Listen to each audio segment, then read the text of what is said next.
Il existe aujourd'hui un mouvement populaire qui affirme d'une part que Jésus est très important dans notre vie, mais qui considère d'autre part que la doctrine et l'Église ne sont pas indispensables. J'aime les choses spirituelles, mais je ne veux faire partie d'aucune Église. Baptisez-moi en Jésus-Christ, s'il vous plaît, et cela me suffit. Mais de grâce, pas d'adhésion à un groupe. Pour être tout à fait franc, on peut comprendre une telle attitude dans une société où les relations humaines sont de plus en plus compliquées. L'Église est synonyme de rassemblement de gens de tous bords sous un même toit. Et qui dit gens de tous bords dit forcément problème de cohabitation. Nous avons tous nos préférences, un agenda différent et nos petites manies qui vont de pair avec notre tendance à nous recroqueviller sur nous-mêmes. Lorsque nous regardons les problèmes auxquels sont confrontées les églises organisées et les ravages qui ont été perpétrés au nom de la fraternité chrétienne, est-ce à dire que ce n'était pas le projet de Dieu d'avoir une église? Devrions-nous nous contenter d'être des cow-boys solitaires, à la manière de Lucky Luke, vivant chacun individuellement son christianisme, plutôt que de faire partie d'une famille religieuse aux liens étroits?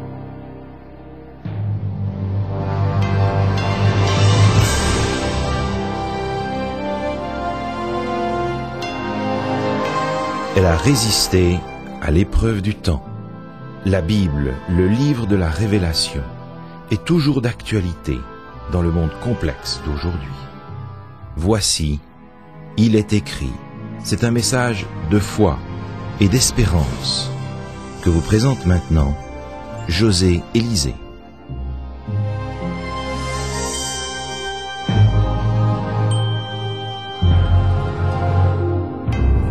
L'un des cerveaux les plus brillants du siècle dernier s'est trouvé aux prises avec la question des églises structurées. Selon certains de ses biographes, Albert Einstein aurait considéré l'Église comme étant quelque peu insipide. Ne soyez pas surpris qu'Einstein se soit intéressé à la religion. C'est un fait établi. En 1929, une interview parue dans le Saturday Evening Post confirme qu'Einstein répondait volontiers aux questions concernant ses rapports avec le christianisme.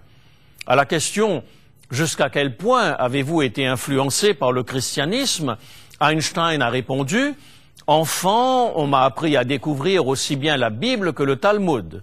Je suis juif, mais je dois avouer que j'ai toujours été subjugué par la figure lumineuse du Nazaréen. » En d'autres mots, non seulement Einstein s'est interrogé sur Dieu, mais de plus, il a étudié la vie de Jésus-Christ. Avez-vous lu le livre d'Émile Ludwig sur la personne de Jésus, lui demande le journaliste? Pour comprendre la question, il faut savoir que le célèbre biographe Émile Ludwig avait écrit en 1928 un livre au sujet de Jésus intitulé « Le Fils de l'homme ». Ce livre avait eu un succès extraordinaire en librairie. Einstein a répondu « Le livre d'Émile Ludwig au sujet de Jésus est creux. Jésus est trop colossal pour être livré à la plume d'un gratte-papier, aussi ingénieux soit-il. Aucun homme ne peut disposer du christianisme grâce à un bon mot. » Vous connaissez l'existence historique de Jésus. Et Einstein de répondre, sans aucun doute, nul ne peut lire les évangiles sans ressentir la présence vivante de Jésus. Sa personnalité transpire à chaque ligne. Aucun mythe n'exprime autant de vie. Pendant les décennies écoulées, on s'est souvent demandé ce que signifiait pour Einstein le fait de croire en Dieu. Mais une chose est claire, il croyait en quelque chose et sa certitude était forte. Lorsqu'il contemplait le cosmos, il était absolument frappé d'émerveillement. Plus vous pénétrez les secrets de la nature, plus vous concevez du respect pour Dieu, disait-il. Compte tenu de son intérêt pour la personne de Jésus-Christ et de son profond respect pour Dieu, vous vous seriez attendu à ce qu'Einstein soit devenu un chrétien professant. Détrompez-vous. L'un des physiciens qui avait assisté au dernier séminaire d'Albert Einstein sur la théorie quantique, Charles Misner, a écrit à propos de la réticence d'Einstein par rapport à l'Église les lignes suivantes. La conception de l'univers est vraiment grandiose et ne devrait pas être prise pour acquis. En fait, je crois que c'est la raison pour laquelle Einstein avait si peu d'attrait pour toute religion structurée, bien que j'ai été frappé par son côté extrêmement religieux. Il a dû réfléchir sur ce que disaient les prédicateurs au sujet de Dieu et considérer qu'ils blasphémaient. Il avait vu bien plus de majesté qu'il n'aurait pu imaginer, et à ses yeux, ces derniers parlaient de ce qu'il ne maîtrisait pas. Je suppose qu'il avait le sentiment que les religions qu'il avait connues n'avaient pas le respect approprié pour l'auteur de l'univers. Grosso modo, Einstein rejetait les religions structurées parce que les personnes qu'il avait rencontrées en ces lieux ne ressemblaient pas au Dieu qu'il avait découvert dans la Bible ou à travers son télescope. Un autre brillant penseur qui a rejeté l'idée d'appartenir à une église chrétienne, c'est le Mahatma Gandhi. Il aimait, semble-t-il, l'histoire de Jésus et citait souvent le sermon sur la montagne. Le missionnaire Stanley Jones demanda un jour à Gandhi pourquoi il ne s'était pas converti au christianisme. Gandhi lui répondit « Je ne rejette pas votre Christ, j'aime votre Christ. Le problème, c'est que trop de chrétiens sont si différents de votre Christ. » Le fond de l'histoire, c'est que Gandhi avait été blessé par le comportement des chrétiens. Tandis qu'il étudiait le droit en Afrique du Sud, il s'était mis à lire la Bible et avait décidé un jour d'assister à un service religieux dans une église. Mais il fut mis à la porte à cause des lois sur l'apartheid. À partir de ce moment, Gandhi décida qu'il adopterait certains enseignements de Jésus, mais qu'il n'aurait rien à faire avec l'Église chrétienne. Le plus triste, c'est que des millions de personnes partagent le même sentiment. Elles aiment les paroles de Jésus et elles ont le désir de le suivre, mais lorsqu'elles observent le comportement des chrétiens, il leur arrive de ne pouvoir concilier ce qu'ils voient avec ce que dit la Bible. À notre grande honte, nous devons, en tant que chrétiens, assumer une part de responsabilité dans la manière dont certaines personnes jugent l'Église. Bien souvent, qu'il s'agisse d'un choix de ne pas prendre un engagement jugé trop contraignant ou du désir de vivre son christianisme en solitaire, beaucoup se persuadent qu'ils peuvent être de bons chrétiens tout seuls dans leur coin. Brigitte venait de vivre une expérience de foi extraordinaire avec Dieu. Nouvellement baptisée, elle faisait partie de la petite communauté chrétienne locale.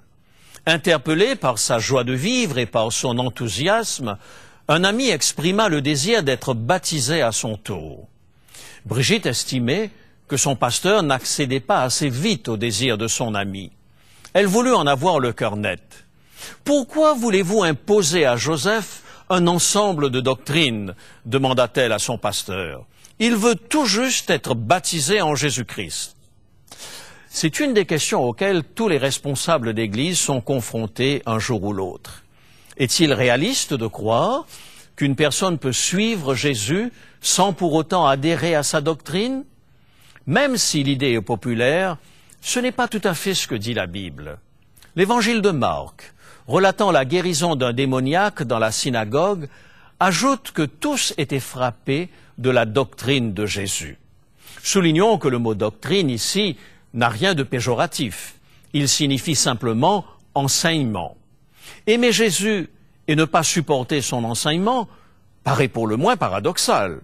Si vous aimez Jésus et souhaitez le suivre, cela implique automatiquement que vous acceptez ses enseignements, sa doctrine.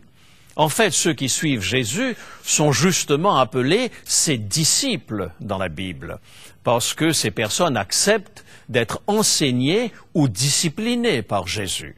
Ainsi, lorsqu'une personne est baptisée en Christ, elle témoigne publiquement qu'elle croit aux valeurs qu'enseigne Jésus. Lisons dans le livre des Actes comment procédaient les apôtres. Pierre prêche le jour de la Pentecôte et 3000 personnes acceptent d'adhérer à la nouvelle religion. Émus, elle demande aux apôtres la marche à suivre pour devenir chrétien. Voici la réponse des apôtres dans Actes chapitre 2, versets 37 et 38. Actes 2, versets 37 et 38. Après avoir entendu ce discours, ils eurent le cœur vivement touché, et ils dirent à Pierre et aux autres apôtres, « Hommes, frères, que ferons-nous » Pierre leur dit, « Repentez-vous, et que chacun de vous soit baptisé au nom de Jésus-Christ pour le pardon de vos péchés, et vous recevrez le don du Saint-Esprit. » Selon la Bible, on ne peut y échapper. Lorsque nous acceptons Jésus et que nous nous repentons de nos péchés, l'étape suivante consiste à affirmer publiquement notre allégeance à Jésus par le geste du baptême. Qu'est-il advenu ensuite de ces 3000 personnes qui ont été baptisées à la prédication de Pierre? Actes, chapitre 2, versets 46 et 47. Ils étaient chaque jour tous ensemble assidus au temple. Ils rompaient le pain dans les maisons et prenaient leur nourriture avec joie et simplicité de cœur, louant Dieu et trouvant grâce auprès de tout le peuple.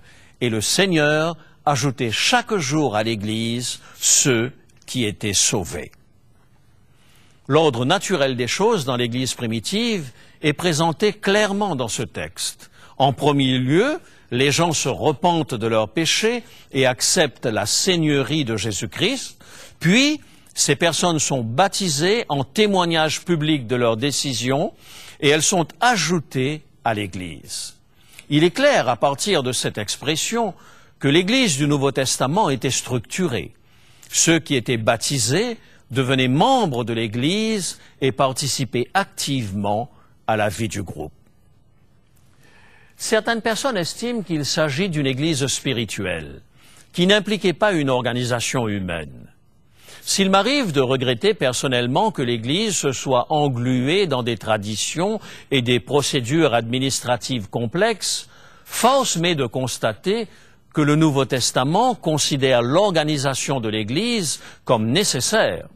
Le livre des Actes nous le confirme au chapitre 6. Les apôtres étaient débordés par la gestion de l'Église en pleine expansion et manquaient de temps pour la prédication. Lorsque le problème devint insurmontable, l'Église choisit 7 diacres dont le rôle consistait à alléger la charge des apôtres. En fait, l'Église procéda à une délégation de responsabilités dans le but d'être plus efficace pour la prédication de l'Évangile. Au chapitre 15 des Actes, nous assistons au premier concile de l'Église chrétienne. C'est un événement bien structuré, avec un président de séance, Jacques, frère de Jésus. Les décisions finales du concile vont faire jurisprudence. L'apôtre Paul, en écrivant à Timothée, énumère les responsabilités des anciens et des diacres et ne laisse aucun doute sur la bonne organisation nécessaire à l'Église. C'est d'ailleurs le même apôtre qui, dans sa première lettre à l'Église de Corinthe, comparera l'Église à un corps dont le Christ est la tête. 1 Corinthiens, chapitre 12, les versets 18 à 21. 1 Corinthiens 12, versets 18 à 21. Maintenant, Dieu a placé chacun des membres dans le corps comme il a voulu. Si tous étaient un seul membre, où serait le corps? Maintenant donc, il y a plusieurs membres et un seul corps. L'œil ne peut pas dire à la main « je n'ai pas besoin de toi », ni la tête dire aux pieds « je n'ai pas besoin de vous ».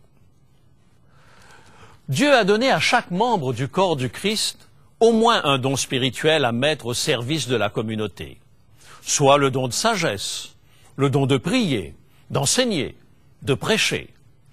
Lorsque l'Église prêche la bonne nouvelle de Jésus-Christ au monde, nul n'est appelé à faire cavalier seul, car personne ne maîtrise à lui tout seul l'ensemble des dons spirituels.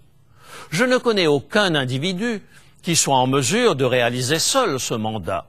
C'est pour cette raison que Jésus a institué l'Église sur terre. Le corps du Christ est appelé à fonctionner en parfaite synchronisation. Lorsque les muscles sont endoloris Après un match de soccer acharné, les jambes ne peuvent pas décider de rester toutes seules à la maison lorsque la tête décide qu'il est nécessaire d'aller au travail le lundi matin. L'image est double, car il existe également dans l'Église des membres dysfonctionnels. Nous avons tous péché et nous sommes privés de la gloire de Dieu.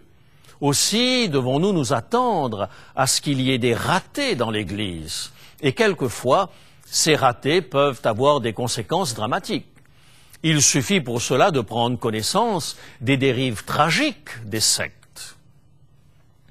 En lisant l'épître de Paul aux Thessaloniciens, j'ai été frappé par l'une de ses prédictions. Paul affirme qu'avant le retour de Jésus, il y aura une apostasie généralisée de l'Église. Or, sans l'existence de règles et de doctrines, il ne peut y avoir d'apostasie. Et lui-même a passé beaucoup de temps à combattre les idées erronées véhiculées dans les églises naissantes. De plus, comment comprendre l'avertissement de Jésus par rapport aux faux prophètes s'il n'existe pas une saine doctrine de référence? Ne soyons pas surpris que l'Église passe parfois par des tempêtes. Jésus lui-même a dit qu'il fallait laisser pousser l'ivraie et le bon grain dans l'Église jusqu'au jour du jugement, c'est-à-dire celui de son retour.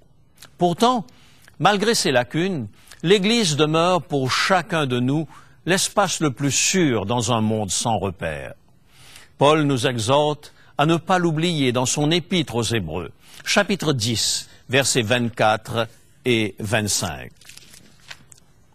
Veillons les uns sur les autres pour nous exciter à la charité et aux bonnes œuvres. N'abandonnons pas notre assemblée, comme c'est la coutume de quelques-uns, mais exhortons-nous réciproquement, et cela d'autant plus que vous voyez s'approcher le jour. C'est au contact les uns des autres que nous pouvons exercer notre capacité à fonctionner selon le principe fondamental de l'Église, celui de l'amour. Il y a en chacun de nous un combat permanent entre les valeurs séculières et les valeurs de l'Évangile. L'Église demeure, malgré ses défaites, un lieu où nous pouvons apprendre à fonctionner selon les valeurs difficiles à vivre, dans un monde où l'homme est un loup pour l'homme. Parlant de cette problématique, le sage dit dans Proverbes chapitre 27 et le verset 17, « Comme le fer aiguise le fer, ainsi un homme excite la colère d'un homme. » Trop de chrétiens sont partis du principe qu'à partir du moment où ils ont rencontré Jésus, leur caractère et leurs habitudes ont changé comme par enchantement. Ils oublient que l'un des rôles de l'Église, c'est justement de nous aider à gérer les relations humaines dans la perspective de l'amour. Il est aussi du rôle de l'Église de soutenir par la prière et par l'exhortation celui qui est découragé. C'est Jésus lui-même qui l'affirme. Matthieu, chapitre 18 et le verset 20. Matthieu, chapitre 18 et le verset 20. « Car là où 2 ou 3 sont assemblés en mon nom, je suis au milieu d'eux. » L'ennemi de nos âmes fonctionne à la manière de la meute d'hyènes qui, par manœuvres habiles, arrive à isoler le zèbre de son troupeau. La meute peut alors s'acharner sur sa victime jusqu'à épuisement. Heureux alors le zèbre qui a trouvé refuge au milieu du troupeau. Vivre notre relation avec Dieu en solitaire est le meilleur moyen d'aider le diable à atteindre ses objectifs. Car c'est bien lorsque nous sommes le plus confiants en nous-mêmes que nous sommes le plus fragiles. Pierre a appris la leçon, lui qui fanfaronnait à l'annonce de la crucifixion prochaine de Jésus. Lorsque les autres t'abandonneraient, moi je ne t'abandonnerai pas. Quelques semaines après son triste reniement, nous le retrouvons à la Pentecôte, moins confiant dans ses propres capacités, mais plus fort en Christ. Actes, chapitre 2, et le verset 14. Alors Pierre, se présentant avec les 11, éleva la voix et leur parla en ces termes. « Hommes juifs, et vous tous qui séjournez à Jérusalem, sachez ceci et prêtez l'oreille à mes paroles. Les disciples offrirent un front uni en ce jour de la Pentecôte. Oubliez les disputes pour savoir lequel était le plus grand parmi eux ou le plus courageux.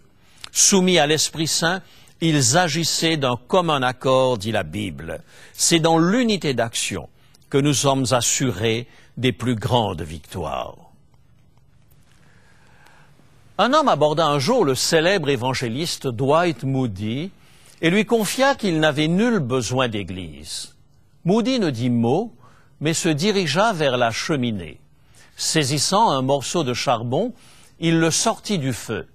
Rapidement, le morceau de charbon arrêta de flamber et ne fut plus bientôt qu'un lumignon fumant. Moody n'eut pas à dire un mot pour faire passer son message. Qu'est-ce qui vous a poussé à abandonner votre Église? Avez-vous été blessé par ceux qui se disaient chrétiens? Avez-vous eu peur de vous engager? N'oubliez pas que Jésus ne revient pas pour un ensemble disparate de gens. Il revient pour chercher son épouse, l'Église. Aussi imparfaite qu'elle puisse être, l'Église est toujours l'épouse de Christ. Pourquoi refuseriez-vous de faire partie de la famille que Jésus a instituée et qu'il aime? Quelle que soit la famille spirituelle dans laquelle vous avez été élevé, je vous invite à refaire un cheminement spirituel. De toute façon, l'instinct grégaire de l'être humain vous poussera naturellement à recréer d'une manière ou d'une autre une famille, que ce soit celle des collectionneurs de timbres-poste ou des chasseurs de caribous. Le danger, c'est que le besoin d'une famille peut parfois déboucher sur des associations moins honorables. Rencontrer d'autres personnes partageant les mêmes valeurs et le même idéal chrétien fondé sur le principe unique de l'amour mutuel est certainement un excellent moyen de s'encourager et de se soutenir les uns les autres. Vous en tirerez très certainement d'innombrables bénédictions. Mes amis, il est temps de nous quitter maintenant. Mais d'ici la semaine prochaine, souvenez-vous, il est écrit « L'homme ne vivra pas de pain seulement, mais de toute parole qui sort de la bouche de Dieu ».